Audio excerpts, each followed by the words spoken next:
So I would say if you just imagine spending a whole day in the mountains without anything else to do except take care of your own mind and body and to eat along the way. You can walk when you feel like walking. You can run when it's fun. And you can enjoy the views. You get to hike. You get to meet incredible people on the trail. And it's like, I think that the intimidation really changes when you're like, oh, wow, you don't have to actually like nail the coffin in the ground. Like you're able to actually take care of yourself while you're out there, and you don't have to like redline the whole time. That's what's so great about an ultra. You don't redline, and actually, if you're redlining, that's a big problem because you're gonna bonk real hard. So it's all about pacing yourself. It's about enjoying the journey. If your energy's high, that's that means that you're fueling well. So you got to be fueling along the way. So lots of snacks, lots of chatting with friends, beautiful views. Spend the whole day hanging out in the woods. It's the best.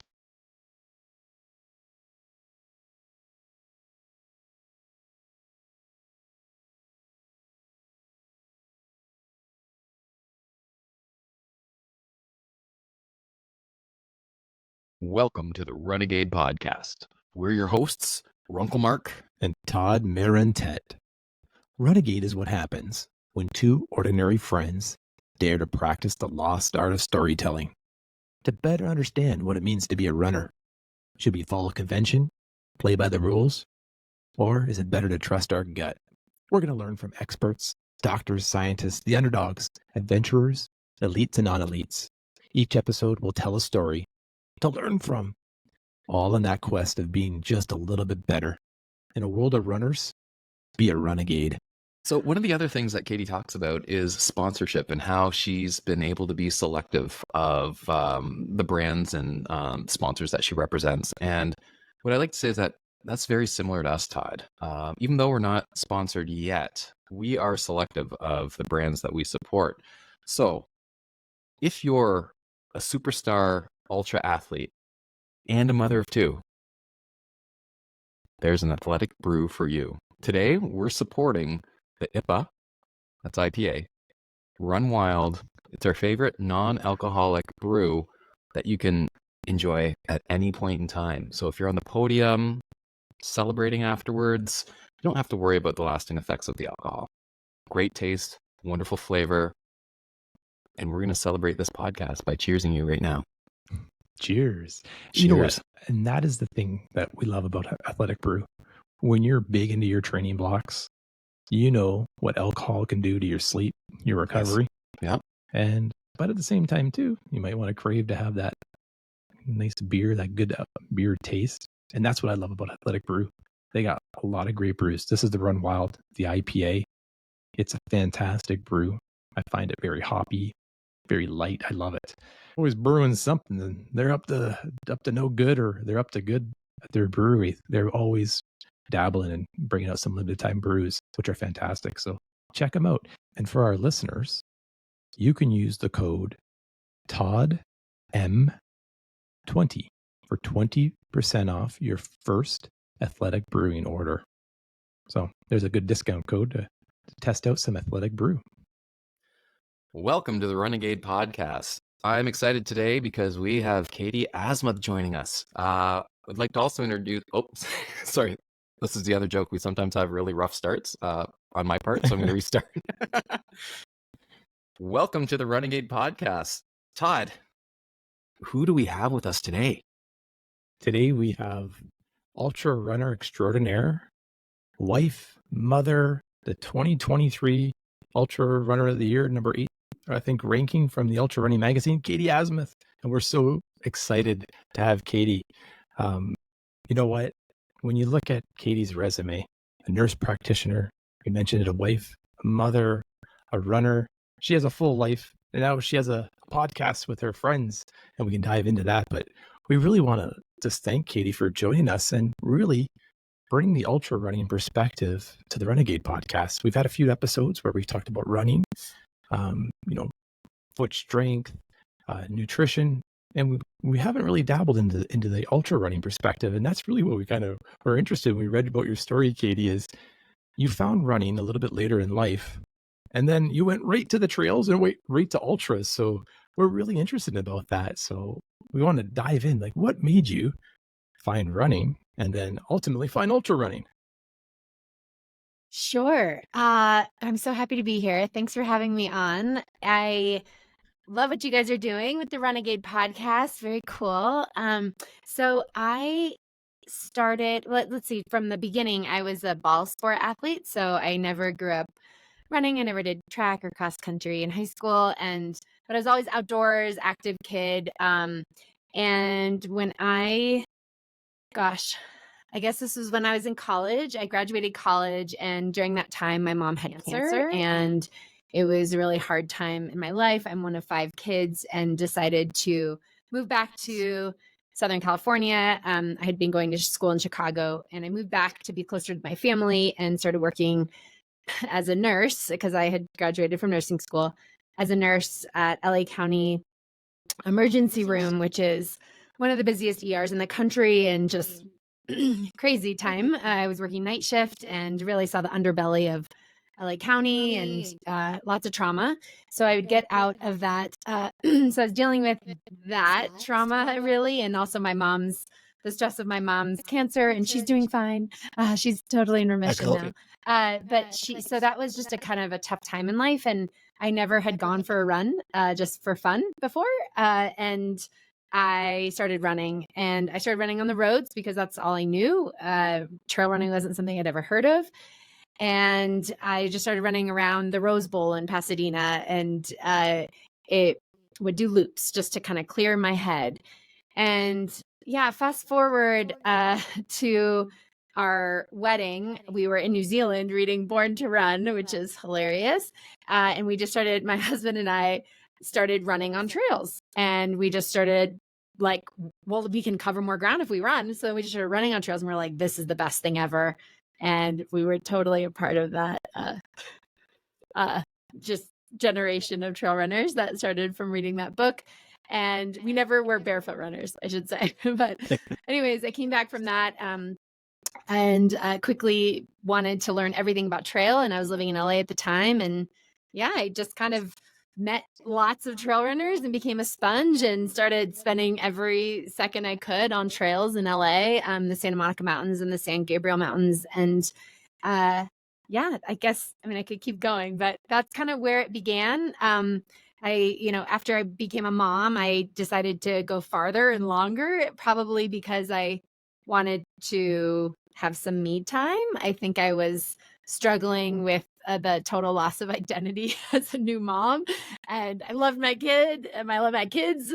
But I wanted to make sure I still held on to that part of me. And I was working at the time as a nurse practitioner at a low income clinic and needed to just escape to the mountains. So that's a little bit about me and where I came from. And now I'm in a very different place in my life. But we can get into that. So. Absolutely.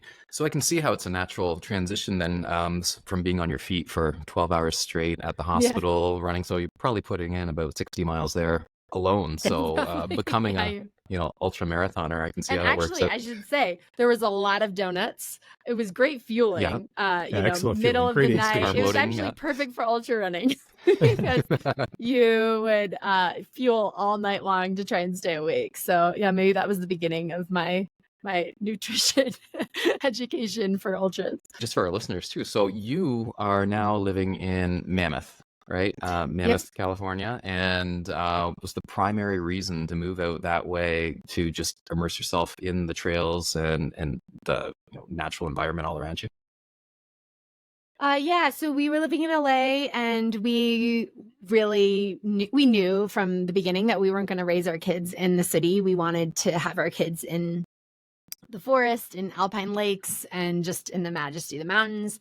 But it was hard because of work, and I was working full time at a clinic in LA as an NP and as a nurse practitioner.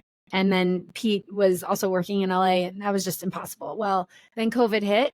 And so he was able to go fully remote. I was able to do some of my work remote. And so whenever I did work remote, we would come up to Mammoth, and we were doing that a lot. So we ended up buying a place here, and we had a condo here with the kids, and we came up like a lot. And then through COVID, we really kind of lived here for most of COVID. But once that kind of fizzled out with like at least the dangers of being in person, we thought we were going to have to move back to, or be back in LA. And Pete was able to switch a job to working remote full time. And so we were like, you know what, let's just do it. And so we ended up buying our forever home in Mammoth, and Amazing. our kids are going to Mammoth Elementary and on ski team and hockey and lots of fun. It's been a total wild journey to go from SoCal living to being real mountain people. So yeah, that's why we did it, is we were able to, and it was one of those moments where you just kind of have to drop everything and follow your dream and follow your gut. It was hard. Like I said, I'm one of 5 kids, and so leaving my family was tough because everybody's in Southern California, but I go down frequently to be together, and that's still a really big part of my life. But That's awesome. yeah, so that's why we're in Mammoth, because it's kind of the best place in the world. That sounds like it. That's beautiful. And you know what, like Mark and ourselves, we live in Southern Ontario. It's a very similar, beautiful area. Mm-hmm. You know what, away from the big cities, and you're in some rural life. It's some trails, some road running, lots of great stuff. You know, Katie, what's really interesting about your running story is how quick you transitioned into ultra running, and we're at the top of the game. Like, help us understand that. It's like, you know, you started running, you started ultra running, and next thing you know, you're placing in top finishes of these races. What was that like? And was that surprising to you when you were going in? Did you have that vision in the back of your mind that, you know what, I think I'm actually a pretty good runner if I could just get to one of these races? I think when I started joining all these trail running groups, I just wanted to learn everything. So I definitely came into the sport just very, very humbled and wanting to soak it up. So I made quick friends with people that had been in the sport for a long time. So just veterans that knew the game, and it became very clear to me it's so much more than just running. And there's a lot, the mental aspect of ultra running, the logistics. There's just so much more, the fueling. There's so much more than just running. And I think I realized how much I loved it. It was just a pure joy. I just, to be honest, I was working at a low income, like underserved clinic, and it was just a time for me to be able to be out in the mountains, away from kind of hardship at the time, just feeling like, this place of release, and just brought a lot of perspective, and just really like lucky to be able to move in the mountains on 2 feet. And so it really didn't come from a place of competition or wanting to succeed in any way. It was really just, I really loved this and learned a lot and made close friends. And yeah. And then from there, I guess I realized too that in our running groups, I was doing well. Like I was able to keep up with everyone, and but I was really mindful to never push the pace, or didn't want to, I like to be with community. That was really important to me. I wasn't trying to be a serious professional athlete. Well, that's good, Katie, because that means that if we were at this run group with you, you'd be running back with us at the back of the pack. Well, yeah, this is totally. perfect. Way back. Yeah, no, that's not what, So, I mean, there's a time and place for pushing yourself in the mountains for sure. And like, training, but when you're with your running friends, like, no. So I would say, I think getting a coach was massive. I mean, I will say I won my first trail race, and it was a half marathon in Griffith Park in LA. And there was a lot of people, and it was my first race ever. And so that was really cool to win it, and was like, I could have maybe even gone faster. I was like, what else could I do? Like, could I have beat all the guys? Like, and then you kind of start getting curious, what more could I have done? And then you start learning more about the sport, and then you hear about things like Western States. I'm like, well, I want to go to Western States. That's what everybody does. I want to do that. And so then you're like, okay, well, how do I get to Western States? Well, I need a golden ticket. Anyway, so basically I was trying right away to try and go for a golden ticket. And right after, I guess I ran a 50K, and I did well at that. And I was nursing my kid and was still able to do well. And when that was a really cool, special experience, because it felt like the coming of worlds, where I was a parent and also doing well at something I loved. And so that was that felt really like validating to my to my skill, I guess, and then, or to my passion, I should say, and commitment to it. And then I decided to go for golden ticket and went out the next day after that first 50K and just started hammering up this crazy big hill in LA, and quickly got an IT band flare up and couldn't walk for like 3 weeks, And I was like, okay. And that was a good punch in the face. Like, you are an idiot. You know nothing. You need a coach. You need some help. So that's when I decided to get a coach.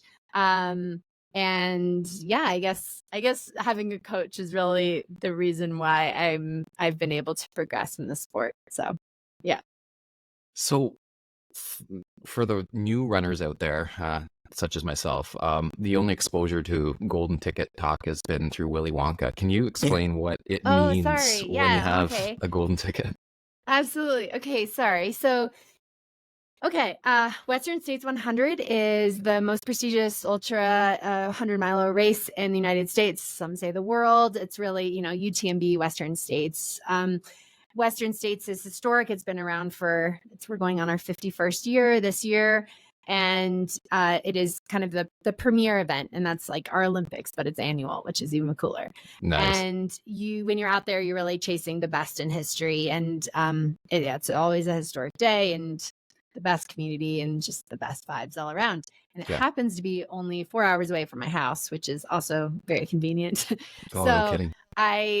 So that was early on. I kind of got like Western States fever, because when you're new at something, it's like, well, you want to know everything. I was just a sponge and wanted to learn about it. Like, this is this prestigious place. So actually in the early days, well, I should get back to the golden ticket. So to get a golden ticket, you have to win. There's certain races that are designated as golden ticket races, and you either have to win or get second place. This year, actually, Black Canyon, it rolled down to third. If there's other people, so one race rolled down to 3 people. So those races historically were more consistent. Now they're sometimes changing year to year. There's a couple that have been more consistent. So anyways, it's kind of really exciting to be like, what are they going to announce? What's the golden ticket races this year?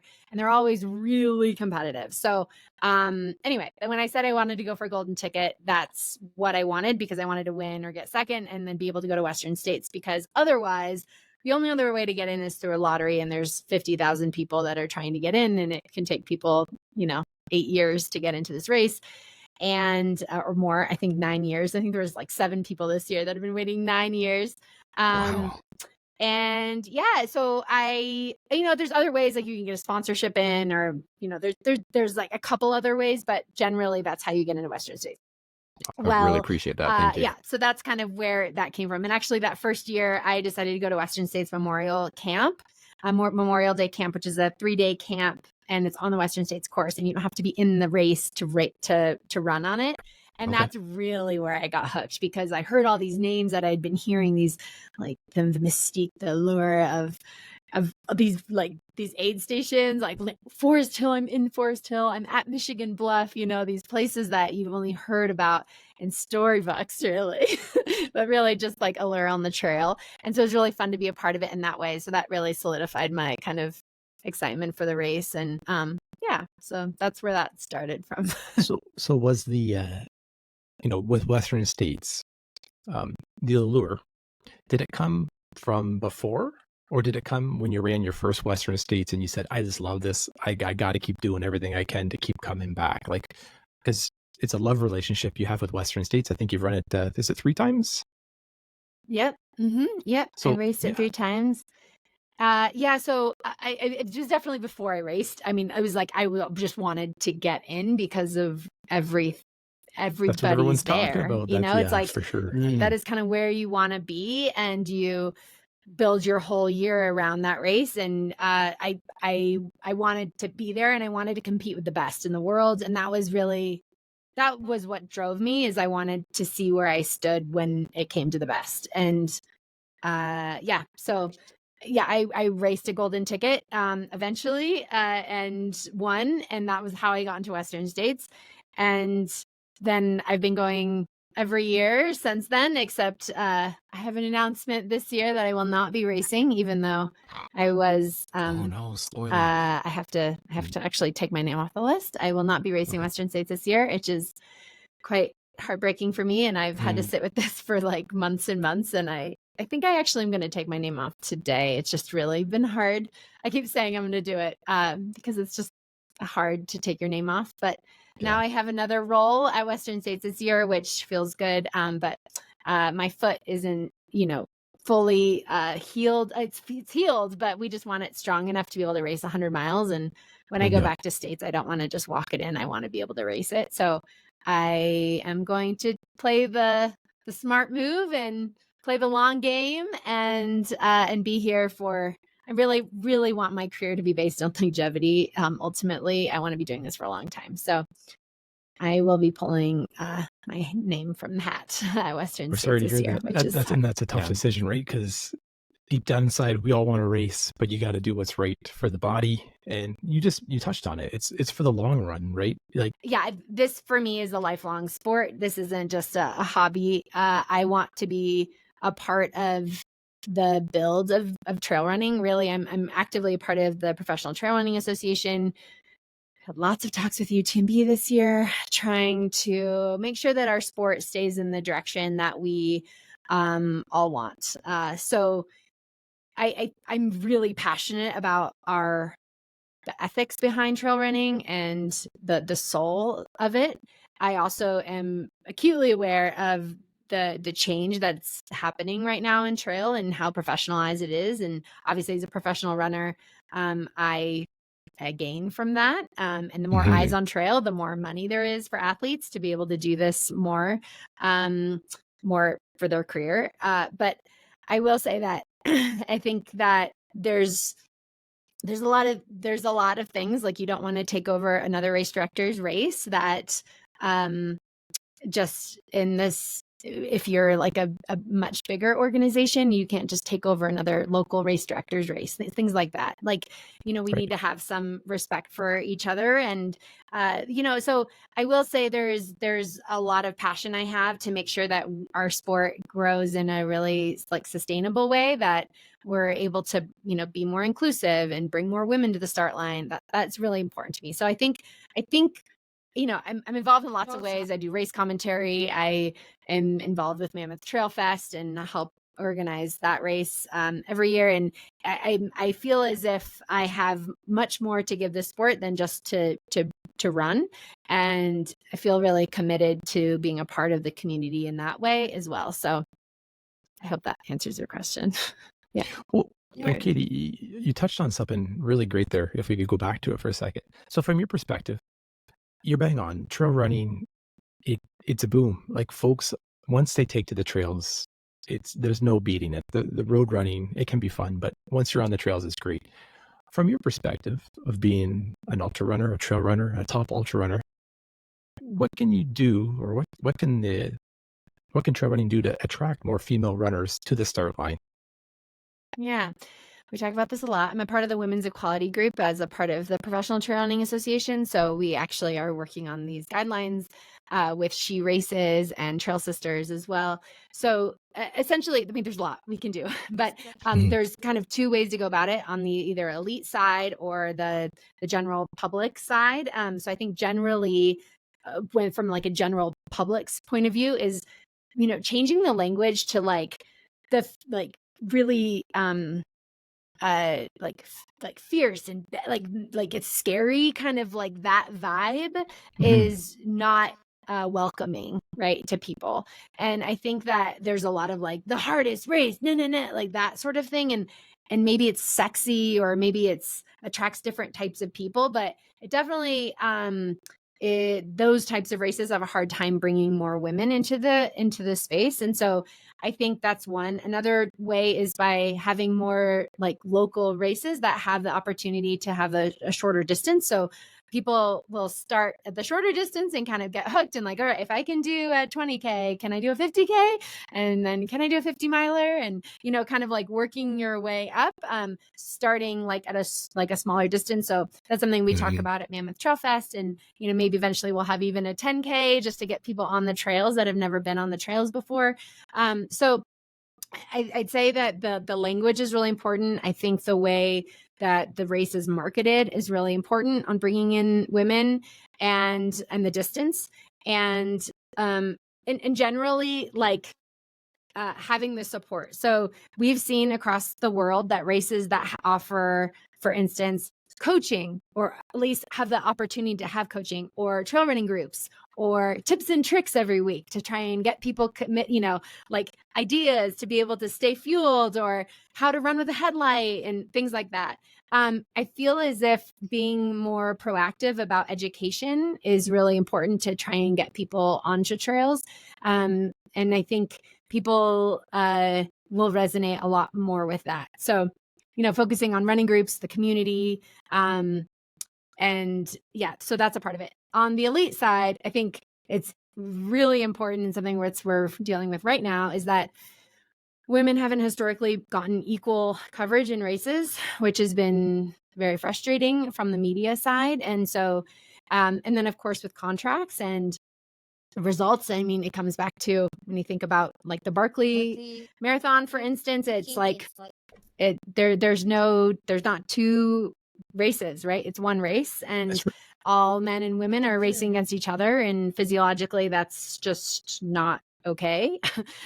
So really women need to be having their own race and be competing against each other. And so I think there's kind of like that last man standing vibe is not, doesn't sit well at all. And being able to kind of change that kind of frame of reference of being able to bring more women in, we got to be more inclusive, especially with our language, and being more welcoming for sure.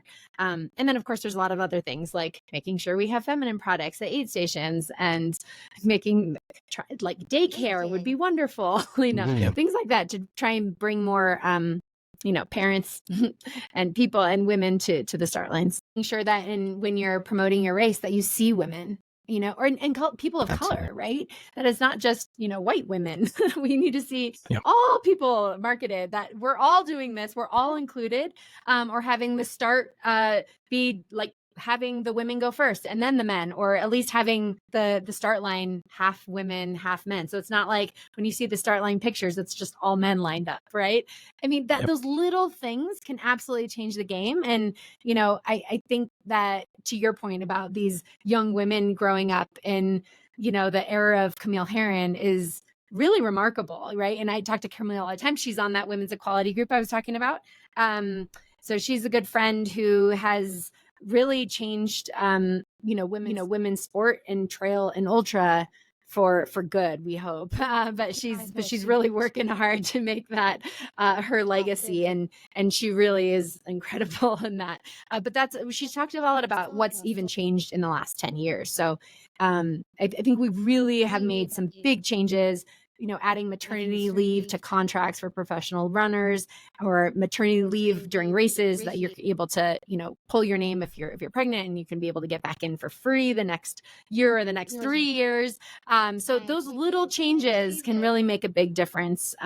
So, I mean, slowly, baby steps. But Todd, once again, I can see that you're glowing today because you're wearing another Path Project shirt. I have not seen you in a t-shirt that's branded anything else. I mean, it looks great. I'm sure it feels great. Feels great too. I mean, what can you tell me about that one? You know what? We have a great friend of the podcast, Path Projects, and they make premium running apparel. They got great designs, nice cuts. The material's soft, it's performance-based. It's got some anti-odor resistance.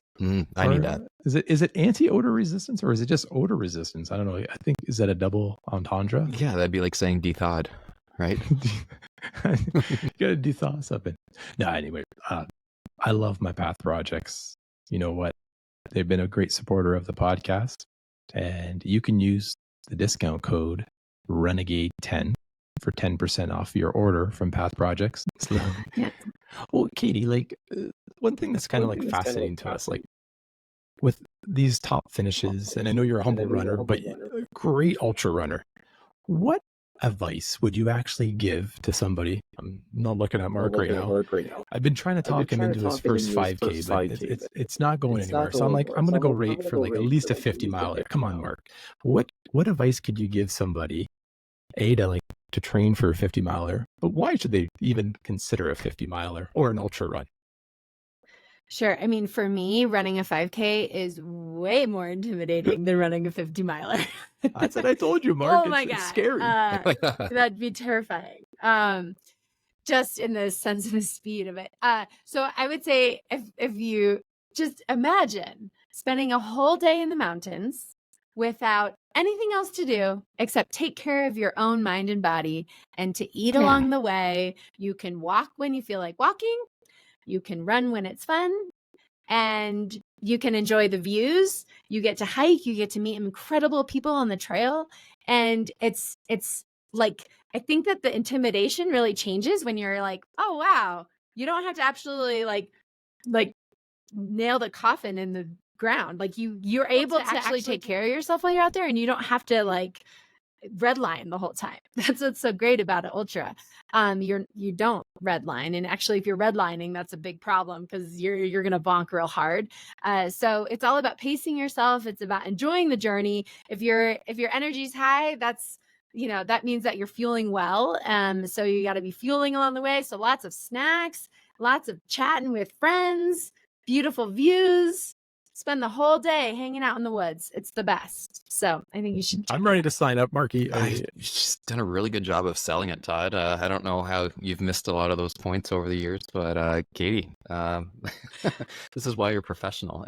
And with that, how do you manage the responsibilities of being a professional runner, the sponsorship, media, relations, and representation with your everyday life of still, working and being a mom and just everything else, probably having a social life still, I imagine, unless that's kind of on the back burner? Well, I would say, so I'm sponsored by Saucony, and the feed and Gnarly Nutrition, but I will say that I choose sponsors that are very supportive and always. So I have been injured. And Saucony has been behind me 100% through this time. And it's pressure on myself more than anything else, because I want to perform and I want to get back to toe the line as quick as I can. I also want to be smart about it. So, I think that there is like that fine line of trying to juggle it all, because to be honest, when you're injured, it's actually more time training because you have to do all the PT and strength work that maybe you're doing some strength work before, but now it's like you're doing it every day and you're doing a lot of PT on top of training. So it's really time consuming, to be honest. I think that for me, it's all about working with people and surrounding yourself with people that really care about you as a person. And that really has kind of kept me engaged for sure and committed to being able to promote my brands that I run for. But ultimately I run for myself, right? I run, I'm representing companies, sure. But I mean, I'm not going to be a professional athlete forever. And I'm aware of that. I've surrendered to that fact. And I also will be just as happy of a person. So I have a very, very full life. I love my work as a nurse practitioner. I love my kids. I love my husband. We live in the mountains. Like, life's good, it's been a kind of a wild ride. I had surgery in November and was in a cast for 7.5 weeks and non-weight bearing, and then, slowly an ortho boot. And anyway, it's been a time for sure. And it goes back further than that. But, I will say, just to kind of cut to the chase, hasn't been easy. But I've trusted myself throughout, knowing that I'm going to get back to my North Star and knowing that I will get back. I just don't want to rush it, so that, to make sure that I'm being smart about it. So yeah, I think it's juggling it all. It's all just kind of a part of my me. It's the stuff I love. I love my kids. I love my work. I love running. I love, it's not hard to be able to kind of like, I guess it is hard. I shouldn't say it's not hard. I mean, you still have to make a priority, and I can't be parenting while I'm training, right? So I have to be mindful about what I'm doing is where I'm being present. And that really helps. I always come back a better, stronger, just more present mom after I've trained. And so that helps, knowing that, takes away from the mom guilt a little bit. But like this weekend, I'm going to be, spending the day on my bike, an hour away, and my kids have like fun day race in the mountains on their skis and my husband's going to be there, and they're going to like race Pete on skis. But I just can't do that right now. And so, it's okay. Like I'm going to have to miss out on some things, and that's okay. And I don't miss out on a lot of things, but I will miss out on some things, and I have to make those decisions. And so I think juggling it all, it's all about trying to kind of weigh the like benefit of being somewhere, being not. And when you're there, you better be present. Like when you're training, you are training. And when you're with your kids, you're with your kids. And when you're with your patients working, you're with your patients working, So it's like, I feel like they all kind of complement each other, but I also try and be really present where I am in the moment. That's excellent advice. Be present in the moment for sure. So does that mean then, as you plan your year out, let's say you were planning for your year A ultra, what does that year look like? Do you have a training block? How do you lead into the training block? How long does that training block last for? How do you lead up to a big race that you're planning for? Sure. So my coach is a big part of that. David Roach, shout out to Some Work I'll Play. So he's a big part of that, in the sense that he helps me build.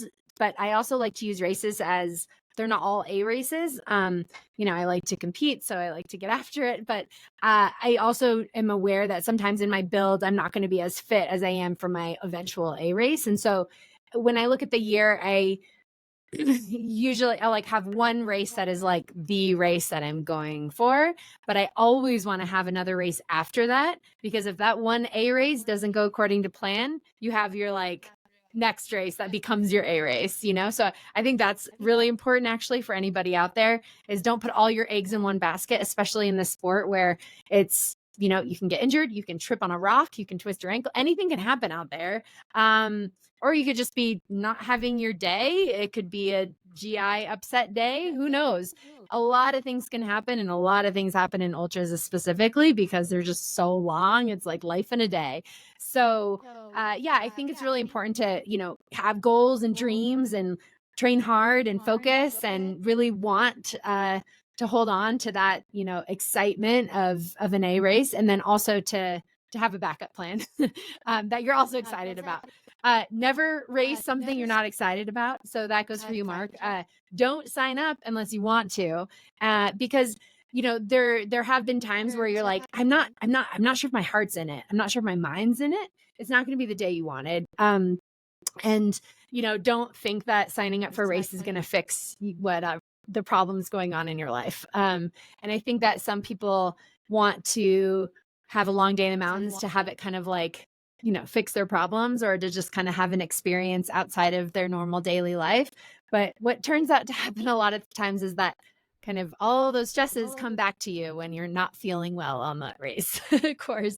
So it's kind of the most raw form of running. You become very vulnerable with your crew and your pacers, because it's all consuming out there, and you got to show up with like a ready mind and a ready heart to be able to go the distance. So I think the mental part of ultras is more important than the fitness. And I think at the end of the day, if it's a GI upset day, you still have a story at the end that you can share with friends and make that, right. Make lemonade, right? Right.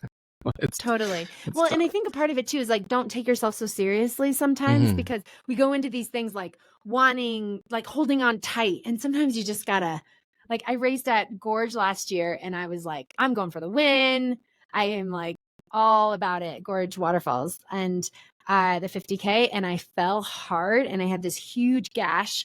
Like it was like right at like right on top of my patella, essentially. And it hurt so bad, but there were all these endorphins running, and I'm like, I'm not letting that stop me. Anyway, it was just a hard day. I fell several more times, and it hurt a lot, and I was caked in mud.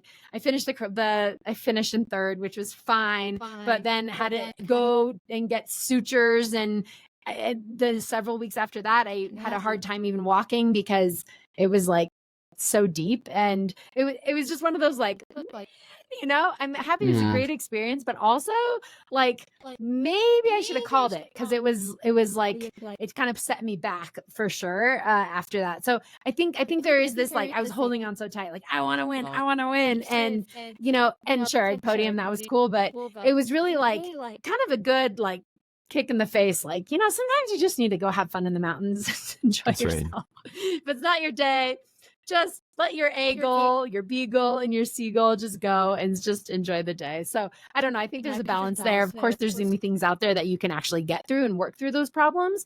And, you can push yourself through things. And then I also, if you don't have the day that you wanted, like, that's okay. There's going to be another one. So. I had a vision in my mind when you fell down. This is maybe the nurse practitioner in you. This might be one of your secrets. Are you able to diagnose and like fix yourself on the trail more than anybody else out there? Maybe when it comes to like stomach issues, like, like anti-nausea stuff. But I, like, in that instance, I literally just took a huge like clump of mud and shoved it into my wound to try and stop the bleeding, which was not recommended for my NP brain. Oh, wow. Definitely did not help with infection. So don't do that. I think that my racing brain turns on and trumps any medical brain.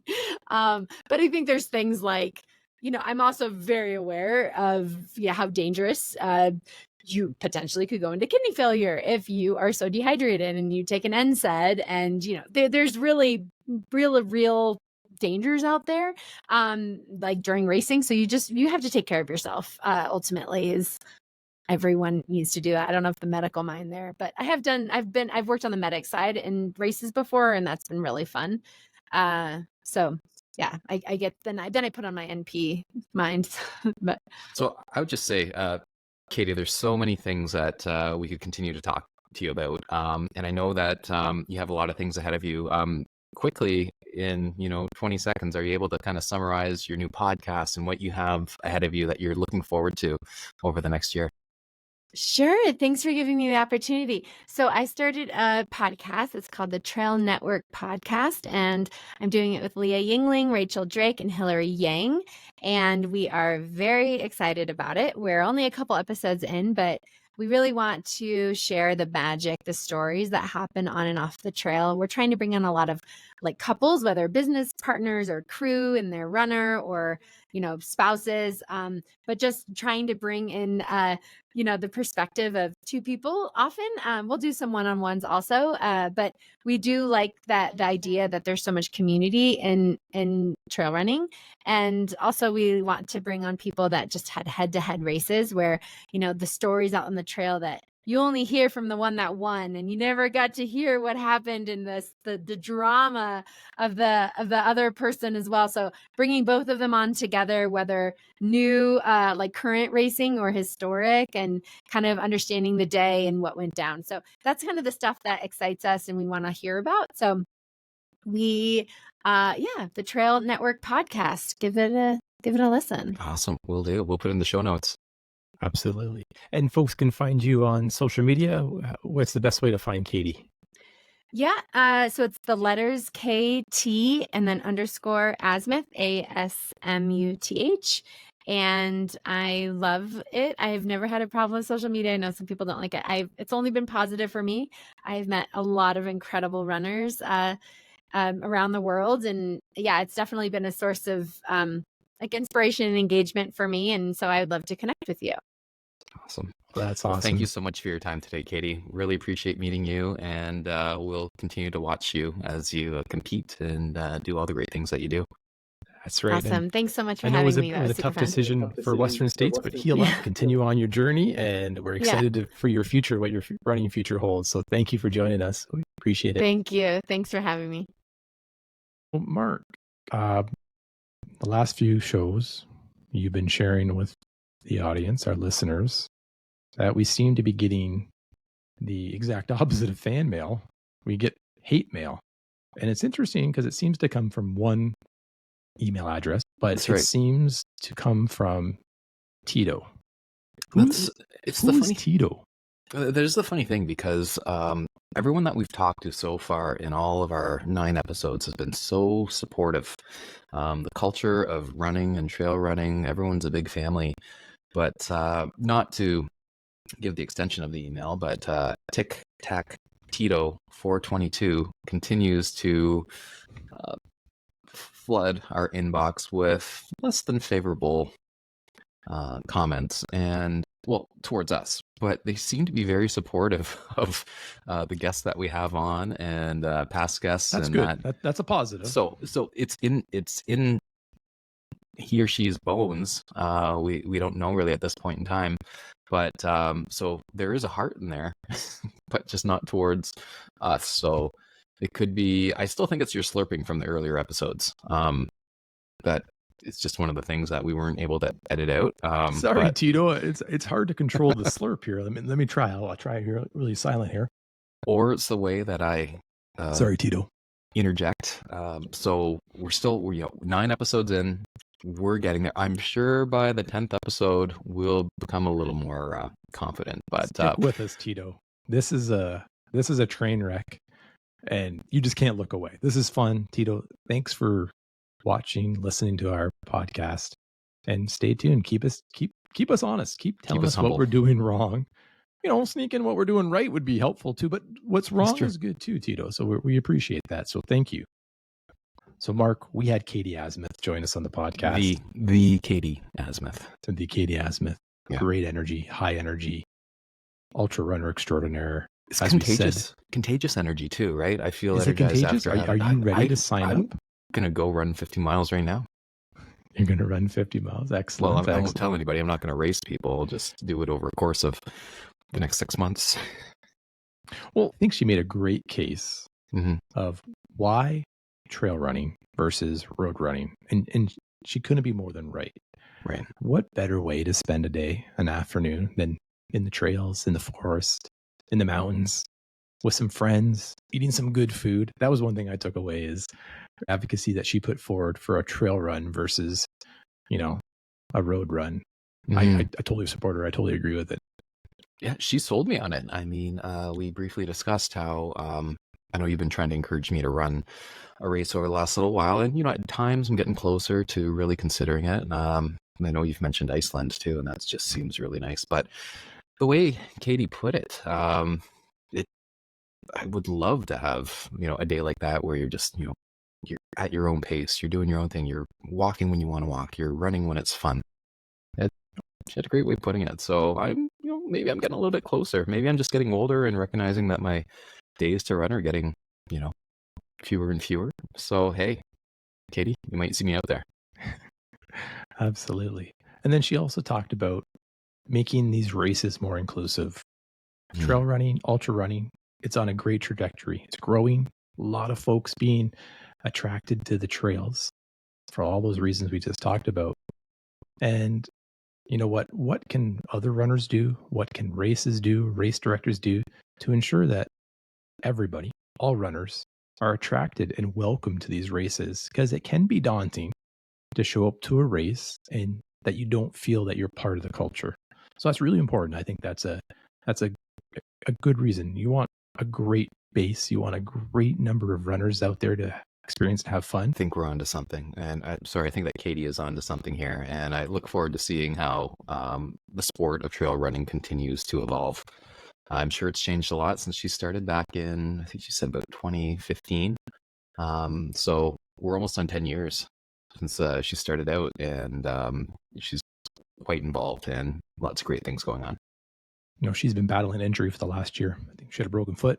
She had to get some surgery, and she had to make a big decision. She said today that she was going to be backing out of the Western states. And that's terrible. It's not backing out. It's making the right decision. That's right. As a runner, that's one thing you really got to pay attention to. You can't force it. If you force it, you're going to run into trouble. And making that decision to to put her health number one, because what she touched on is she's in this for the long run. She wants to be running into her late 30s or 40s or 50s forever. And don't we all want to be running as long as we can? Long run pun. And so we completed episode 9. That means the next one is 10 already. My gosh, we made it to double digits. At our 10th episode, we're going to hit at one of these. We'll come up with something fun, but it is a float run harness. So stay tuned. There will be a contest. And if you'd like your very own float run harness, you may be able to win it. Good luck. And sometimes one way that you can really support this podcast is going on the socials, go on YouTube, click that like button, click that bell, send something at least quasi nice to us, Tito, in order to keep this train rolling forward. Yeah, we'd really appreciate a rating on Apple or Spotify, because the higher the ratings we get, the ability to translate that into like great guests. And we've already had great guests. When I think back to these 9 episodes, look at the quality of guests that we had on the show. It's been top notch, and we want to continue to do that. Look at us. Look at us. Who would have thought? Not me.